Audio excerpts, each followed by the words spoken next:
What's going on, everyone? Welcome back to another episode of the Primetime Sports Podcast, hosted by Joey Malari. So tonight is the first round of the Hockey East Tournament. On my way over right now to watch BC play UMass Amherst tonight. Big game for BC hockey. Obviously, they have no option really but to win the Hockey East Tournament to try to make it into the Frozen Four tournament.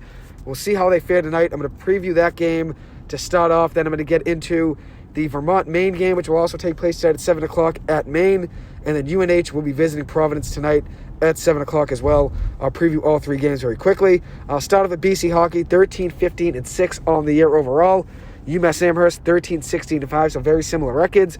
BC hockey playing very well over the last 10 games, 4, 4, and 2. You might look at that and say it's 500, so they obviously could be better than that. But considering how bad BC was before that stretch, where they lost about 6 of 7 games, being 4, 4, and 2 in their last 10 games, that's a positive note heading into the Hockey East Tournament. They beat UMass Amherst 7-3 at Conti Forum in the middle of February, then took them down the following night 3-1 at the Mullins Center. So they swept UMass Amherst this regular season, which is very impressive. Even though UMass Amherst hasn't had that great of a season, going to play UMass Amherst at UMass has been a struggle for many teams in the Hockey East. Northeastern, it seems like they can never win at the Mullins Center at UMass Amherst. So BC sweeping them was an impressive finish almost the regular season. It was about 2 or 3 weeks ago now. In that Friday night game at Conti Forum, BC got a hat trick and an assist for 4 total points out of Nikita Nesterenko. That was the Friday night game at BC. They could use another big night from him. Obviously, he's one of the best players on the BC hockey team. I think he's one of the most NHL-ready players on that BC team as well. So BC needs a good night out of him. BC finished the regular season with a split against a very good and physical UConn team last weekend. So they're going into the Hockey East Tournament already playing one of the better teams in the Hockey East. BC won 5-3 at home in the first game and then lost to UConn 6-5 last Saturday. BC scored a ton over the last 7 games, though. They've scored 3+ goals in 6 of their last 7 games, and that's obviously that's something they need to build upon tonight and use as their offense.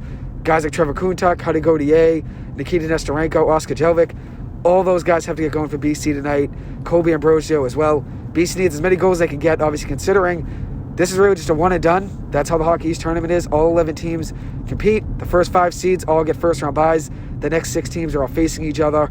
So the bottom 6 teams face each other in the first round. The top 5 teams get first round byes. It's single elimination. You have no option really but to win. So BC needs all the scoring help they can get. As for UMass, they struggled the entire season, but they finished the regular season winning 3 of their last 4 games, including a sweep against Maine last weekend to close the regular season. And they also beat Northeastern about a week and a half ago. They split in their series against Northeastern in the second to last series of the regular season. BC was swept by Maine actually 2 weeks ago in the regular season. So obviously UMass just got to play Maine last week in the close regular season. They beat them 2 times.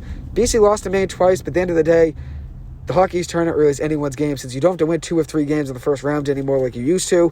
There's no longer 2 of 3 series like it used to be in the Hockey East Tournament. All 11 teams are in it. It's single elimination, as I said, so it's very different than it used to be years ago. As for UMass, a guy to watch out for is defenseman Scott Morrow. He has 9 goals, 22 assists, 31 points overall in the year. Leading goal and point scorer for that team. Very good player, one of the only players really left from that UMass Amherst regime that was so good for so long over the last 5 years in the Hockey East. Scott Morrow is a sophomore defenseman for that team, so he was there last year when they still were making a run, obviously, in the Hockey East and the Frozen Four tournament as well. So that's for UMass. That's one guy to watch out for. Also, their goalie is Cole Brady. He was their starting goalie the last few games. He has a .911 save percentage on the year, giving up 2.75 goals against on average per game. BC is led by freshman phenom Huddy Gauthier, a 5th overall pick in the 2022 NHL draft to the Philadelphia Flyers. 16 goals, 18 assists, 34 points on the year.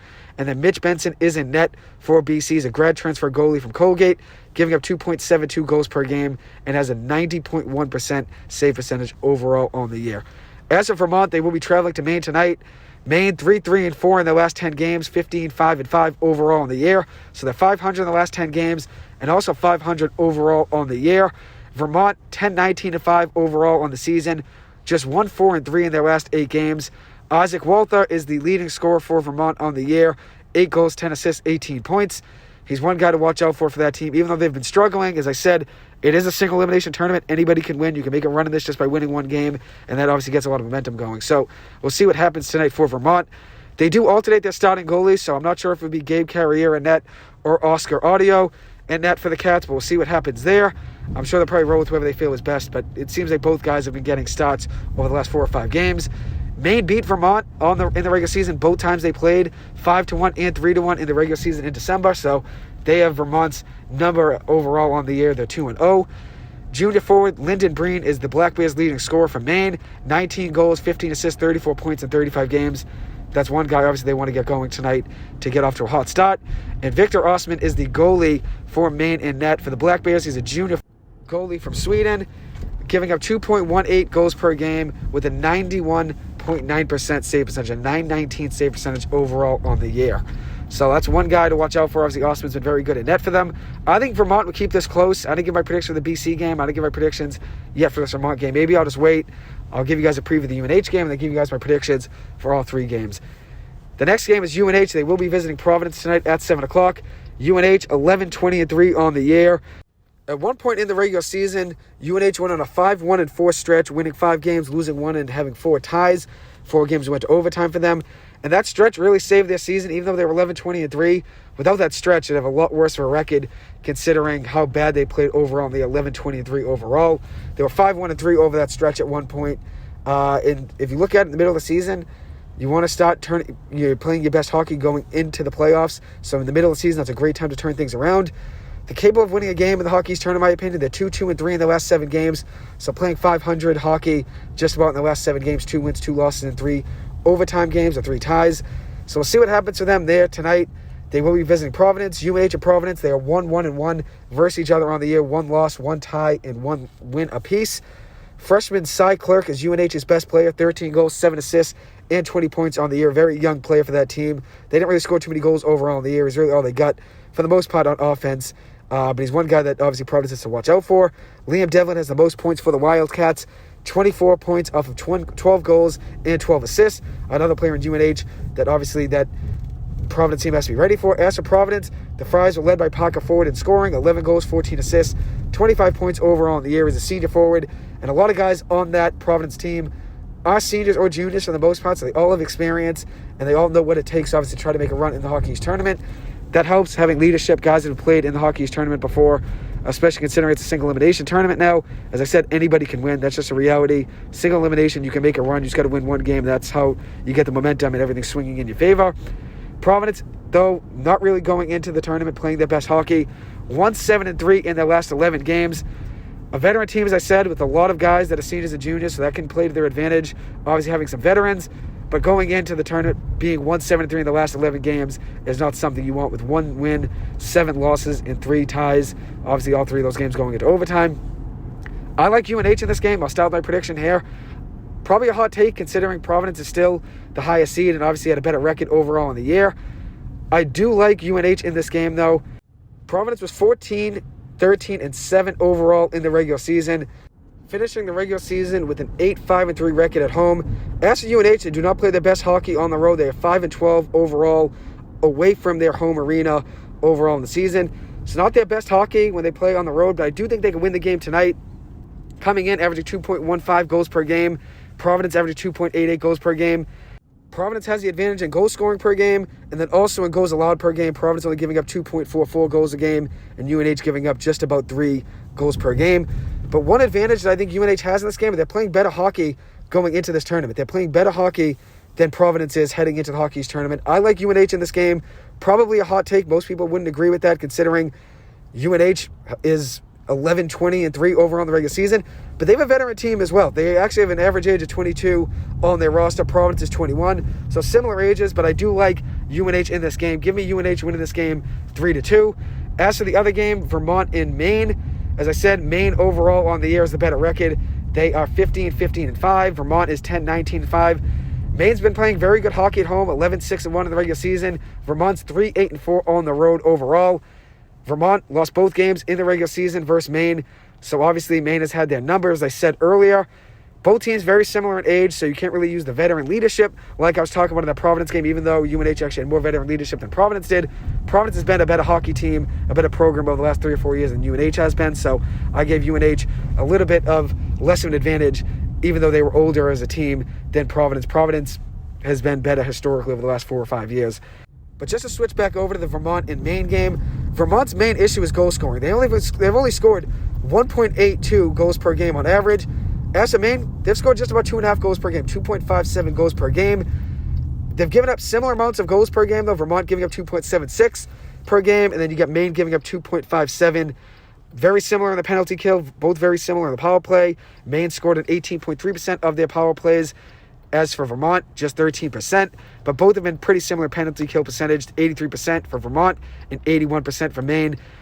I think Maine wins this game. I think it'll be closer, though, than most would think. I will take Maine winning this game 2-1 overall. I was going to go 3-2, but I have that as the score in the other game, so I'll go 2-1 in this one. And then for BC versus UMass Amherst, BC swept UMass Amherst, I said just about a few weeks ago now. BC is 3-0 on the year against UMass Amherst. BC at Conti Forum on the year, 6-6-2. As for UMass Amherst on the road, they are 4-8-1, so obviously not as good of a team on the road. BC's been scoring goals. As I said, they've been hot over the last 7 games, scoring 3+ goals in 6 of the last 7, averaging 2.91 goals per game overall in the season. As for UMass Amherst, scoring just 2.71 goals per game on the season. That's low considering how good they used to be at scoring goals. They used to score 4 or 5 goals in a blink. 2.71 is still just about middle of the pack in goals per game, I'm sure, in college hockey. But considering how good UMass Amherst has been in goal scoring over the last 3 or 4 years now, and they won the national championship with Cale Makar, and they've obviously been a Hockey East wagon over the last 3 or 4 years. That's not obviously as good as they've been in goals per game. As it goes allowed per game, pretty similar. UMass Amherst giving up 2.88 goals per game, BC giving up 2.97. One advantage that both teams have is that they're both very good in the power play. BC scoring on 24% of their power play opportunities, UMass Amherst on 26.4%. UMass Amherst is actually 5th best in college hockey in power play percentage, and BC is 9th. Both teams obviously being very good on the power play. As for penalty kill percentage, though, BC struggled this year. They are 55th out of 62 teams in penalty kill percentage, killing 76.23% of penalties. As for UMass Amherst, they are 19th, killing 81.82% of penalties. So, penalty kill-wise, UMass Amherst has a huge advantage. BC's been struggling, obviously, overall in the year. As I said, it is just a one-game thing. You just have to make a run and win one game to make a run. I think BC wins this game tonight. BC's been playing better hockey overall at home on the year than UMass Amherst has been on the road.